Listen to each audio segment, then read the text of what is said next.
Not too long ago, my grandfather was rushed to the hospital.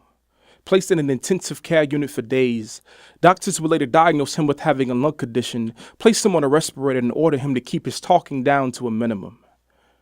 When life has taken all of your words from you, the only thing you have left to do is to listen. Now, my grandfather has been trying to teach me this for years.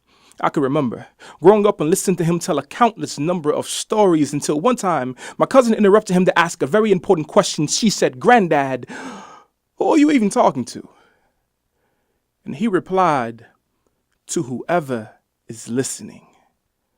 Now, I never actually heard him say this, but I can imagine him saying that if you pay attention to life stories close enough, they will teach you any and everything that you will ever need to know about living. Fast forward 10 years. While driving to work, I stopped to get breakfast. I noticed a homeless man. He was yelling at an empty space. He reached over and choked the empty air.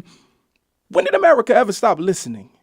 When do we actually start believing that having separates us from the have-nots because we are exactly like this homeless man, magicianing our nothings into somethings that we believe is worth yelling about? I will be later asked, do I believe in magic? And I will reply, no, things just don't disappear. They have to actually go somewhere. And I used to think that this is why atheists didn't believe in God until I had a conversation with the one and realized that they actually do. They just call him by his nickname, Science. How many conversations a day are you away from being truly understood? Once in a living room full of his grandchildren, my granddad passed gas and laughed about it.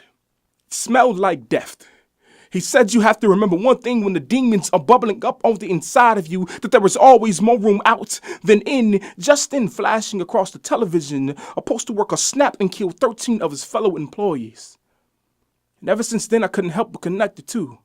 I wonder if every shooter is thinking the exact same thing, that when the demons are bubbling up on the inside of you, that there is always more room out than in. I will be later learn that a prayer is just a conversation with God. How many conversations a day are you away from saving someone's life? Once in kindergarten, I had to use the bathroom, so I raised my hand. It took too long for the teacher to call on me, so I jumped up out of my seat to race to the bathroom, only to make it 2 steps too short. When she found me, she only wanted to know one thing: why I was waiting on her permission to do something that I clearly could do for myself. Too often we pray like this, waiting for God to take the responsibilities for things that we clearly can do for ourselves. My grandfather was a storyteller. And I'm so afraid that the one story his life is trying to teach me is that eventually all stories have to come to an end. But you know, the beautiful thing about life is that every story has a lesson to learn, whether you're listening or not.